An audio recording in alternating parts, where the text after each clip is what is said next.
آپ کی ناکامی نوشتہ دیوار ہے. اس لیے ایک ہی راستہ ہے کہ عوام کو اختیار دیا جائے. پاکستان کی حکومت کو، اسٹیبلشمنٹ کو کہنا چاہتا ہوں کہ اگر آپ پاکستان کو بچانا چاہتے ہیں، آپ پاکستان کو سوڈان اور لیبیا اور شام نہیں بنانا چاہتے، اگر آپ پاکستان کو روانڈا نہیں بنانا چاہتے، تو بلوچستان کے حوالے سے ایک قومی مشاورت ہو جائے. نااہل اور نالائق لیڈرشپ کی وجہ سے آج پاکستان اور خاص کر بلوچستان میں بدامنی ہے. بلوچستان کا جو مستقبل ہے وہ روشن ہے. کوئی حکومت نہیں ہے، حکومت چھپی ہوئی ہے اپنے دفاتر میں. رات کے وقت سڑکوں پر کوئی حکومت نہیں ہوتی، اور افسوس یہ ہے کہ حکومت خود چاونیوں میں، بنگلوں میں، دفاتر میں محصور ہو گئی ہے. 70% وہ مکمل ہوا ہے. تو آخر کیا وجہ ہے کہ بلوچستان میں 1 کلومیٹر سڑک بھی موٹر وے کا نہیں ہے؟ روز خبروں میں یہی بات آتی ہے کہ گوادر اور بلوچستان میں سی پیک کی وجہ سے ایک انقلاب آئے گا، معاشی خوشحالی آئے گی. لیکن گزشتہ 10 سالوں سے ہم یہ نعرے سنتے ہیں، نہ یہاں سڑکیں بنی، نہ کوئی کارخانہ ہم نے دیکھا، نہ کوئی نیا میگا پروجیکٹ ہمیں نظر آیا. اور یہاں ایک ہی کاروبار عروج پر ہے، اور وہ لاشوں کا کاروبار ہے، دھماکوں کا کاروبار ہے، ٹارگٹ کلنگ کا کاروبار ہے، اور خون ہے جو بہہ رہا ہے. اور یہاں لاشیں ہی لاشیں ہیں جو لوگ دفناتے دفناتے تک گئے ہیں، اور ایک دوسرے کو صبر کی کلمات اور صبر اور دلاست دیتے دیتے لوگ تک گئے ہیں، اکتا گئے ہیں. اس حالات میں جماعت اسلامی نے یہی فیصلہ کیا ہے کہ ہم بلوچستان کے حقوق کی لڑائی لڑیں گے. ایوانوں میں بھی ہمارے قومی اسمبلی میں عبدالاکبر چترالی صاحب نے، سینٹ میں جناب مشتاق احمد خان صاحب نے، حتیٰ کہ خیبر پختونخوا اور سندھ کی اسمبلیوں میں بھی ہماری صوبائی ممبران نے ہمیشہ بلوچستان کے حقوق کے لیے آواز اٹھائی ہے، اور انشاءاللہ تعالی یہ جدوجہد ہم جاری رکھیں گے. میں امید دلاتا ہوں کہ بلوچستان کا جو مستقبل ہے وہ روشن ہے. بلوچستان کے لوگ باصلاحیت ہے، بلوچستان کے لوگ پاکستان اور اسلام سے محبت رکھتے ہیں، لیکن نااہل اور نالائق لیڈرشپ کی وجہ سے آج پاکستان اور خاص کر بلوچستان میں بدامنی ہے. محترم بھائیو، گزشتہ 19 تاریخ کو بلوچستان کے حقوق کے حوالے سے ژوب میں میرا جلسہ تھا، اور اس جلسے میں بڑی تعداد میں لوگوں نے شرکت کی. میں یہاں کوئٹہ سے جا رہا تھا، اور راستے میں جب ژوب پہنچے تو شہر سے باہر وہاں کے نوجوانوں نے، بزرگوں نے ہمارا استقبال کیا، اور عین استقبال کے دوران ہم پر ایک خودکش حملہ ہوا. اور اللہ رب کریم نے لوگوں کو بھی بچایا، مجھے بھی بچایا. میں اللہ تعالیٰ کا شکر ادا کرتا ہوں کہ سینکڑوں کی تعداد میں جو لاشیں اور جنازے اٹھنے تھے، اللہ تعالیٰ نے اس پلان کو، اس منصوبے کو ناکام بنایا.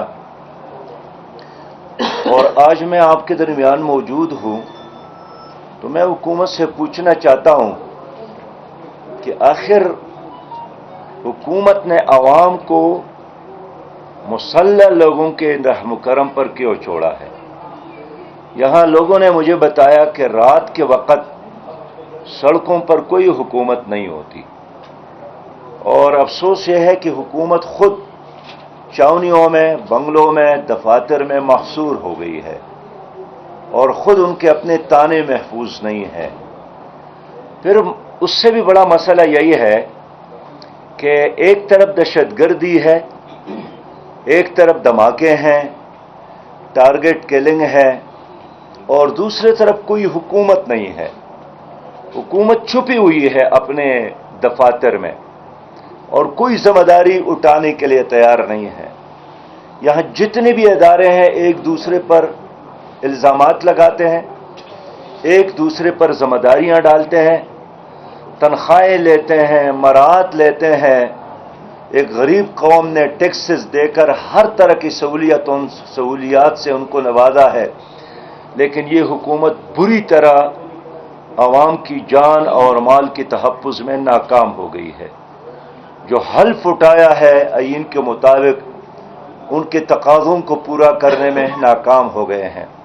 پاکستان کی حکومت کو، اسٹیبلشمنٹ کو کہنا چاہتا ہوں کہ اگر آپ پاکستان کو بچانا چاہتے ہیں، آپ پاکستان کو سوڈان اور لیبیا اور شام نہیں بنانا چاہتے، اگر آپ پاکستان کو روانڈا نہیں بنانا چاہتے، تو بلوچستان کے حوالے سے ایک قومی مشاورت ہو جائے.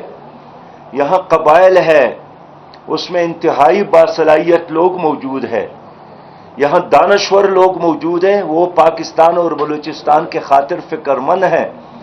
یہاں بہت باصلاحیت نوجوان موجود ہیں، لیکن آپ لوگوں نے آنکھیں بند کی ہیں شتر مرغ کی طرح، اور آنے والے حادثات کے انتظار میں ہیں. اور ہر حادثے کے بعد ایک سٹیٹمنٹ مذمت کا یا افسوس کا جاری کیا جاتا ہے، اور پھر آئندہ ایک اور بڑے حادثے کا اور واقعے کے انتظار میں ہوتے ہیں. وجہ سے پورا ملک ایک بحران سے دوچار ہے، اور یہ بالکل وہی سما ہے جو 1970 میں لوگوں نے دیکھا ہے.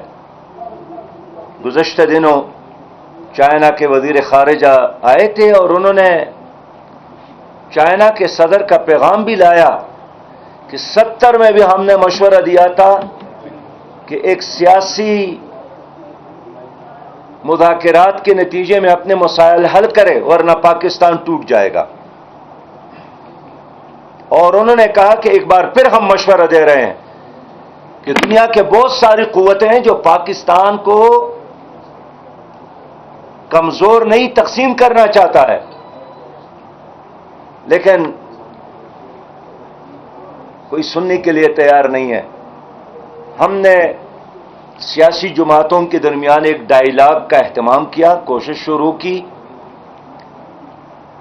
پی ڈی ایم کے قائد سے ملے، جناب وزیر اعظم صاحب سے بھی، پی ٹی آئی کے لیڈر سے ملے، جناب عمران خان صاحب سے بھی، دوسرے لوگوں سے بھی، اور ان کو اسی نقطے پر اور اسی لائن پر لانے کی کوشش کی کہ اب مسائل کا حل پی ڈی ایم کے ساتھ بھی نہیں ہے. اب آپ کو 6 مہینے اور بھی حکومت ملے، پاکستان کو آپ ٹھیک نہیں کر سکتے. آپ کی ناکامی نوشتہ دیوار ہے. اس لیے ایک ہی راستہ ہے کہ عوام کو اختیار دیا جائے اور اتفاق کے ساتھ ایک تاریخ ہو اور اس تاریخ پر اعلان کیا جائے. پورے ملک میں ایک دن الیکشن ہو. جماعت اسلامی آج بھی یہی سمجھتی ہے کہ ایک دوسرے کو فتح کرنے کی بجائے عوام کو اختیار دیا جائے، الیکشن کا انعقاد کیا جائے. اور میں نے سپریم کورٹ میں بھی یہ مشورہ دیا، روڈ میپ دیا تھا کہ اگست کا مہینہ پاکستان کے آزادی کا مہینہ ہے. یہ ایسا مہینہ ہے کہ لوگ حج سے واپس آتے ہیں، اور اس لیے 14 اگست کو پاکستان بھی بنا ہے، اور اگست کے مہینے میں ایک شفاف الیکشن کا انعقاد ہو جائے تاکہ پاکستان کی عوام پاکستان کو چلانے کے لیے ایک نئی قیادت، نئی حکومت کا چناؤ کر سکے.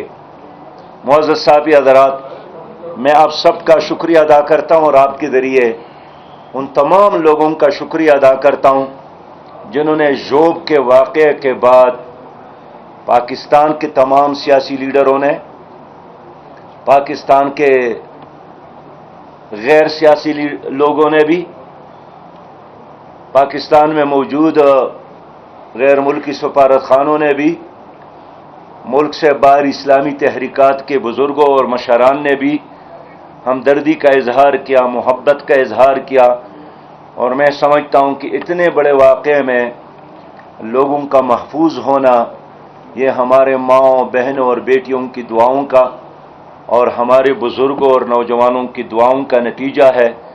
فرداً فرداً میں شکریہ ادا کرنے کی کوشش ضرور کروں گا، لیکن اس پریس کانفرنس کے ذریعے کل بلوچستان کے لوگوں نے جس طرح محبت کا اظہار کیا، ہر طرف سے ٹیلی فون رابطے ہمدردی کا اظہار کیا، میں اس پر اہل بلوچستان کا بھی اور پاکستان کے تمام لوگوں کا بے حد شکریہ ادا کرتا ہوں۔ اسلام زندہ باد، پاکستان پائندہ باد۔